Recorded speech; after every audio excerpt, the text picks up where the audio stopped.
Hello മക്കളെ, welcome back to architects. This is your favourite HRK. അപ്പൊ നമ്മുടെ ഓണം എക്സാമിങ് അടുത്തെത്തിയിരിക്കുകയാണല്ലേ മക്കളെ? ഓണം എക്സാമിങ് അടുത്തെത്തിയിരിക്കുകയാണ്.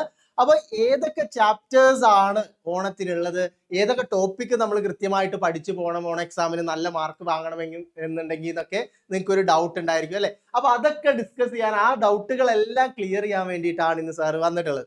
ഓക്കെ, അപ്പൊ അതിന് മുന്നോടിയായിട്ട് മക്കളോട് ഒരു കാര്യം പറയാനുള്ളത്, ആർക്കെനെക്സ് Onam series, special Onam series start ചെയ്തിട്ടുണ്ട്. അതിൽ നിങ്ങൾക്ക് മൊത്തം ചാപ്റ്റേഴ്സിന്റെ വൺ ഷോട്ട് നിങ്ങൾക്ക് അവൈലബിൾ ആയിട്ട് കിട്ടും.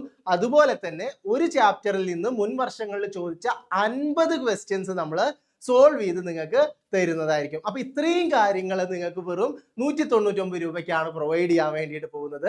അപ്പൊ താല്പര്യമുള്ള വിദ്യാർത്ഥികൾ എന്ത് ചെയ്യുക, നമ്മുടെ ചാറ്റ് ബോക്സിൽ പിൻ ചെയ്തിട്ടുള്ള, കമന്റ് ബോക്സിൽ പിൻ ചെയ്തിട്ടുള്ള ലിങ്കിൽ കയറിയിട്ട് ഫോം ഫില്ല് ചെയ്യുക കേട്ടോ. യെസ്, അപ്പൊ നമുക്ക് തുടങ്ങിയാലോ? ഏതൊക്കെ ചാപ്റ്റർ ആണ് പഠിക്കേണ്ടത് എന്നുള്ളത് ഇവിടെ നോക്കിയേ. സോ ആദ്യം തന്നെ നമുക്ക് നോക്കിയാലോ ഏതൊക്കെ ചാപ്റ്റർ ആണ്. ആദ്യത്തെ ചാപ്റ്റർ ഏതാണ്? ഇലക്ട്രിക് ചാർജസ് ആൻഡ് ഫീൽഡ്സ് ആണ്. ഓക്കെ, വളരെ ഇമ്പോർട്ടന്റ് ആയിട്ടുള്ള ചാപ്റ്റർ ആണ്. ബോർഡ് എക്സാമിന്, നമ്മുടെ പബ്ലിക് എക്സാമിനും ഒരുപാട് വെയിറ്റേജിൽ ചോദിക്കുന്ന ഒരു ചാപ്റ്റർ കൂടിയാണ് ഇത് ഇലക്ട്രിക് ചാർജസ് ആൻഡ് ഫീൽഡ്സ് എന്ന് പറയുന്നത്. അപ്പൊ ഇതിൽ ഏതൊക്കെയാണ് പ്രധാനപ്പെട്ട ടോപ്പിക്സ്? പ്രധാനപ്പെട്ട ഒന്ന് കൂളംസ് ലോ ആണ്. ഓക്കെ, കൂളംസ് ലോ എന്താണെന്ന് കൃത്യമായിട്ട് മനസ്സിലാക്കുക. കൂളംസ് ലോ അപ്ലൈ ചെയ്യാനും കൂളംസ് ലോ വെച്ചിട്ട് പ്രോബ്ലം സോൾവ് ചെയ്യാനും എന്ത് ചെയ്യുക, പഠിച്ചു വെക്കുക. പിന്നെ വരുന്നത് ഇലക്ട്രിക് ഫീൽഡ് ആണ്. ഇലക്ട്രിക് ഫീൽഡ് ഇന്റൻസിറ്റിക്ക് നമ്മൾ ഒരു ഇക്വേഷൻ പഠിച്ചിട്ടുണ്ട്. അതുപോലെ തന്നെ പിന്നെ വരുന്നത് എന്താണ്? ഡൈപോളുകളാണ്. എന്താണ് ഡൈപോളുകൾ എന്നുള്ളത് മനസ്സിലാക്കി വെക്കുക. അതുപോലെ തന്നെ ഡൈപോൾ കാരണം ആക്സിയൽ പോയിന്റിലെ ഇലക്ട്രിക് ഫീൽഡ്, അതുപോലെ തന്നെ ഇക്വറ്റോറിയൽ പോയിന്റിലെ ഇലക്ട്രിക് ഫീൽഡ്, ആ രണ്ട് ഡെറിവേഷൻസ് നമ്മൾ പഠിച്ചിട്ടുണ്ട്. അത് കൃത്യമായിട്ട് എന്ത് ചെയ്യുക, മക്കൾ ഡിറൈവ് ചെയ്യാൻ വേണ്ടിയിട്ട് പഠിക്കുക. ഓക്കെ, ദെൻ അതുപോലെ തന്നെ ഡൈപോളിനെ നമ്മൾ ഒരു ഇലക്ട്രിക് ഫീൽഡിൽ വെച്ച് കഴിഞ്ഞാൽ അതിന് പുറത്ത് എന്ത് ചെയ്യും, ഒരു ടോർക്ക് ആക്ട് ചെയ്യും. അപ്പൊ ടോർക്ക് ആക്ട് ചെയ്യുന്ന സമയത്ത് നമ്മൾ അവിടെ രണ്ട് ഇക്വിലിബ്രിയങ്ങൾ പഠിച്ചല്ലേ, സ്റ്റേബിൾ ഇക്വിലിബ്രിയം, അൺസ്റ്റേബിൾ ഇക്വിലിബ്രിയം ഒക്കെ. അപ്പൊ അതിനെ കുറിച്ചൊക്കെ എന്ത് ചെയ്യുക, മക്കൾ നല്ലൊരു ധാരണ ഉണ്ടാക്കി വെക്കുക. ദെൻ പിന്നെ വരുന്ന പ്രധാനപ്പെട്ട ആള് ഗോസ് ലോ ആണ്. ഓക്കെ, എന്താ ഗോസ് ലോ പറഞ്ഞത്? Total electric flux through a closed surface എന്ന് പറയുന്നത് ആ ഒരു സർഫസ് എൻക്ലോസ് ചെയ്യുന്ന charge divided by epsilon naught ആണ്. സിമ്പിൾ ആണ്. ഗോസ് ലോ എന്താ നമുക്ക് എല്ലാവർക്കും അറിയുന്നുണ്ടാവും. പക്ഷേ ആ ഗോസ് ലോ വെച്ചിട്ട് എന്ത് ചെയ്യണം? ഗോസ് ലോ വെച്ചിട്ട് നമ്മൾ ഒരു യൂണിഫോംലി ചാർജ്ഡ് സ്ഫെറിക്കൽ ഷെല്ല് കാരണമുള്ള ഇലക്ട്രിക് ഫീൽഡ് കണ്ടുപിടിക്കാൻ വേണ്ടിയിട്ട് പഠിക്കണം. ഓക്കെ, അതിന്റെ സർഫസിലെ ഇലക്ട്രിക് ഫീൽഡ്, ഷെല്ലിൽ നിന്ന് കുറച്ച് ഡിസ്റ്റൻസ് അകലെയുള്ള ഒരു പോയിന്റിലെ ഇലക്ട്രിക് ഫീൽഡ്, ഷെല്ലിനകത്തുള്ള ഇലക്ട്രിക് ഫീൽഡ്, ഷെല്ലിനകത്ത് ഇലക്ട്രിക് ഫീൽഡ് 0 ആവും. അപ്പൊ അത് എന്തുകൊണ്ടാണ് എന്നുള്ള കാര്യങ്ങളൊക്കെ എന്ത് ചെയ്യുക, കൃത്യമായിട്ട് പഠിച്ചു പോവുക. അപ്പൊ അത്രയാണ് നമ്മൾ ഈ ഒരു ഫസ്റ്റ് ചാപ്റ്ററിൽ പ്രധാനമായിട്ട് നമ്മൾ നോക്കേണ്ടത്. കൂളംസ് ലോ വെച്ചിട്ടുള്ള ന്യൂമെറിക്കൽസ് വളരെ പ്രധാനപ്പെട്ടതാണ്. ഓക്കെ, അപ്പൊ ഫസ്റ്റ് ചാപ്റ്റർ ഏതൊക്കെയാണ്? ക്ലിയർ ആയോ? സെറ്റ് അല്ലേ? യെസ്, അപ്പൊ അടുത്ത ചാപ്റ്ററിലേക്ക് പോവാം. അടുത്ത ചാപ്റ്റർ ഏതാ? Electrostatic potential and capacitance. Okay, അതിൽ ആദ്യത്തെ പ്രധാനപ്പെട്ട ഒരു ഭാഗം എന്ന് പറയുന്നത് ഇക്യു പൊട്ടൻഷ്യൽ സർഫസുകളാണ്. എന്താ ഇക്യു പൊട്ടൻഷ്യൽ സർഫസ് എന്ന് പറഞ്ഞാൽ? ആ ഒരു സർഫസിലെ എല്ലാ പോയിന്റിലെയും പൊട്ടൻഷ്യൽ എന്തായിരിക്കും? ഈക്വൽ ആയിരിക്കും. അപ്പൊ ഇക്യു പൊട്ടൻഷ്യൽ സർഫസുകളെ കുറിച്ച് പഠിക്കുക.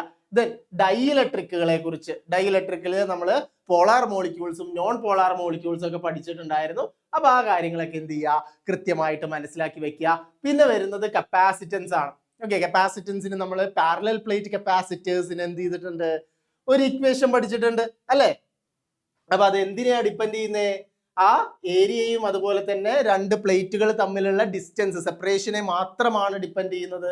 സോ ആ കാര്യങ്ങൾ എന്ത് ചെയ്യുക, കപ്പാസിറ്റൻസിൽ പറയുക. യെസ്, പിന്നെ അതുപോലെ തന്നെ ഒന്നിൽ കൂടുതൽ കപ്പാസിറ്റർ നമ്മൾ സീരീസ് ആയിട്ട് കണക്ട് ചെയ്യുന്ന സമയത്ത്, അതുപോലെ തന്നെ പാരലൽ ആയിട്ട് കണക്ട് ചെയ്യുന്ന സമയത്ത് എങ്ങനെയാണ് കപ്പാസിറ്റൻസ്, ഇക്വലന്റ് കപ്പാസിറ്റൻസ് വേരി ചെയ്യുന്നത്, എങ്ങനെയാണ് ഇക്വലന്റ് കപ്പാസിറ്റൻസ് കാൽക്കുലേറ്റ് ചെയ്യുക എന്നുള്ള കാര്യങ്ങൾ നമ്മൾ എന്ത് ചെയ്യണം, മൂന്നാമത്തെ ഈ കപ്പാസിറ്റൻസ് എന്ന് പറയുന്ന ഭാഗത്ത് പഠിക്കണം.